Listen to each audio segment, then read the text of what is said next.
Welcome साथियों, आपका हार्दिक स्वागत है। साथियों, वित्तीय लेखांकन विषय के अंतर्गत तलपट या परीक्षा सूची ट्रायल बैलेंस आज का हमारा टॉपिक है। आशय देख लेते हैं।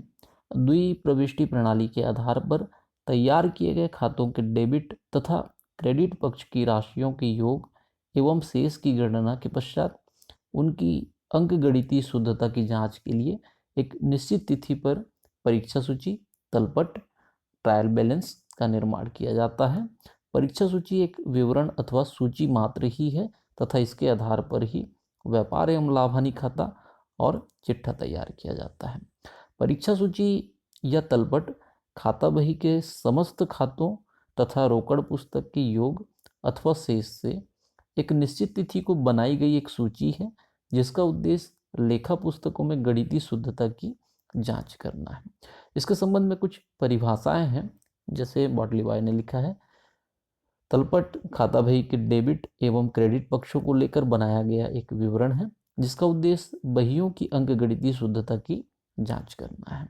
कार्टर ने एक परिभाषा दिया है, तलपट उन डेबिट एवं क्रेडिट बाकियों की अनुसूची है जो खाता बही के खातों से तैयार की जाती है और इसमें रोकड़ पुस्तक के रोकड़ तथा बैंक शेष को भी सम्मिलित किया जाता है। मैकेंजी का एक परिभाषा है, परीक्षा सूची खाता बही में खातों के शेषों की सूची है। तो ये तीन छोटी छोटी परिभाषाएं हैं, आप चाहे तो इसे नोट कर सकते हैं। इसके बाद अगला हम देखते हैं विशेषताएं। खाता नहीं बल्कि एक विवरण है। परीक्षा सूची या तलपट खाता नहीं है बल्कि एक विवरण है।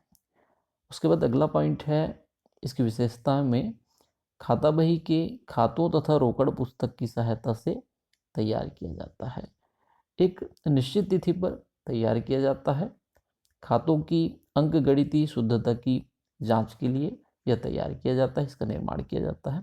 अंतिम खाते और वित्तीय विवरण तैयार करने के लिए एक आधार प्रदान करता है। तो ये इसकी कुछ प्रमुख विशेषताएं हैं। इसके बाद देखते हैं उद्देश्य। लेखा पुस्तकों की अंकगणितीय शुद्धता की जांच करना, द्विप्रविष्टि प्रणाली के सिद्धांत की जांच करना, व्यापार एवं लाभ हानि खाता तथा चिट्ठा तैयार करने में सुविधा एवं सरलता प्रदान करना, सभी खातों की शेषों की जानकारी और तुलनात्मक अध्ययन में सुविधा, ये इसके कुछ प्रमुख उद्देश्य हैं। इसके बाद देखते हैं विधियां, इसकी क्या क्या विधियां हैं। पहला है योग विधि। योग विधि में हम रोकड़ पुस्तक तथा खाता बही के समस्त खातों के जो डेबिट और क्रेडिट पक्ष के योग का उल्लेख परीक्षा सूची में करेंगे। परीक्षा सूची जो तलपट है उसके प्रथम खाने में खातों के नाम रहेंगे, द्वितीय खाने में उन खातों के खाता बही पृष्ठांक रहेंगे, तीसरे खाने में जितने भी खाते हैं उनके डेबिट पक्ष की राशि का योग रहेगा और चौथे जो खाने में लास्ट वाला जो खाना रहेगा उसमें खातों के जो क्रेडिट पक्ष का राशि है उसका योग लिखे जाएंगे। अंत में डेबिट का और क्रेडिट का हम जो राशि का हम योग लिखे हैं, एंट्री की है, उसका योग करके तलपट परीक्षा सूची को क्लोज करेंगे। तो ये योग विधि है। इसी तरीके से अगला एक विधि आधिक्य या शेष विधि कहेंगे। इस विधि में तलपट का निर्माण करते समय रोकड़ पुस्तक और खाता बही के खातों के शेष के आधार पर करेंगे।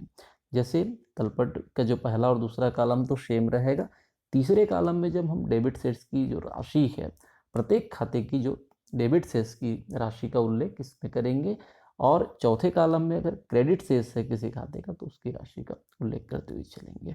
अंत में दोनों जो राशि है उनका खानों का योग करके हम टोटल कर लेंगे। व्यवहार में जो है इसी विधि का ज़्यादातर उपयोग किया जाता है। तीसरा जो है योग एवं आधिक्य विधि।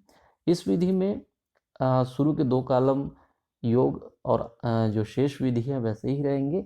तीसरा और जो चौथा कॉलम है इसमें डेबिट क्रेडिट का 4 कॉलम बन जाएगा, एक योग विधि के लिए और दूसरा आधिक्य विधि के लिए। तो इस तरीके से जिसमें अतिरिक्त कॉलम बनेगा, लेकिन व्यवहार में जनरली इसका ज़्यादा उपयोग नहीं किया जाता है। लास्ट देखते हैं समान योग वाले खातों को छोड़कर अन्य खातों की योग विधि। इस विधि में योग विधि का एक संशोधित रूप इसको हम बोल सकते हैं। इस विधि के अंतर्गत उन खातों के नाम परीक्षा सूची में नहीं लिखे जाते, तलपट में नहीं लिखे जाते, जिनका डेबिट और क्रेडिट पक्ष की राशि का योग समान है। ऐसे खातों को छोड़ दिया जाता है। शेष खातों के जो योग का उल्लेख है योग विधि के अनुसार ही किया जाता है। तो इस तरीके से 4 प्रमुख विधियां हैं।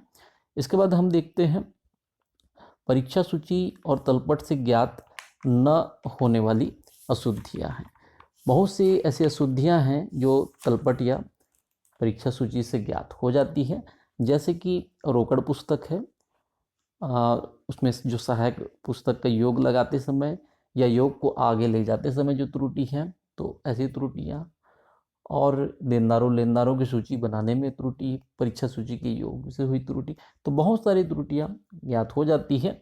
जो त्रुटियां, जो अशुद्धियां हैं तलपट से परीक्षा सूची के ज्ञात नहीं होती, इसको थोड़ा सा हाईलाइट हम कर लेते हैं। जैसे भूल संबंधी अशुद्धियां हैं। भूल संबंधी अशुद्धियां, जैसे एग्जाम्पल लेते हैं, 500 रुपये का यदि कोई नगद विक्रय का उल्लेख है, प्रारंभिक लेखा पुस्तकों में यदि नहीं किया जाता है, तो इसका तलपट के दोनों पक्ष में 500 रुपये कम होगा, लेकिन दोनों पक्षों के योग में समानता रहेगी। तो ये भूल संबंधी जो अशुद्धियां हैं, इसका पता हमको तलपट से नहीं मिल पाएगा। दूसरा, जैसे देखते हैं प्रारंभिक लेखे की अशुद्धियां। प्रारंभिक लेखा पुस्तकों में अगर गलत राशि से प्रविष्टि कर देते हैं, जैसे जनरल एंट्री करते समय अगर 15,000 की कोई राशि है, अगर उसको हम 1500 लिख दिए हैं, तो इसका पता हमको तलपट बनाते समय इसका ज्ञात नहीं हो पाएगा। तीसरा है खतौनी में अशुद्धियां।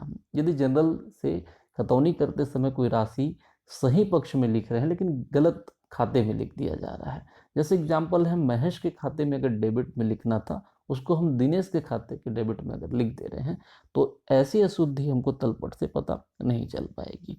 खतौनी में छूट जाने वाली अशुद्धि, जनरल से खतौनी करते समय यदि समान राशि के खातों की प्रविष्टि न की जाए, तो ऐसे जो अशुद्धि है, त्रुटि, परीक्षा सूची तलपट के मिलान पे इसका कोई प्रभाव नहीं होगा और इसका पता हमको नहीं चल पाएगा। क्षतिपूरक अशुद्धियां हैं, जैसे कि अशोक के खाते के क्रेडिट में 950 रुपये अधिक लिखे गए हैं और वही किशोर के खाते के क्रेडिट पक्ष में 950 रुपये कम लिखे गए हैं। तो यहाँ पे 950 रुपये बढ़ गया है और दूसरे के खाते में वैसे ही उसके क्रेडिट में कम लिखे। तो ये एक दूसरे का जो है क्षतिपूरक अशुद्धियाँ के अंतर्गत ऐसी अशुद्धियाँ आसानी से पता नहीं चल पाएगी।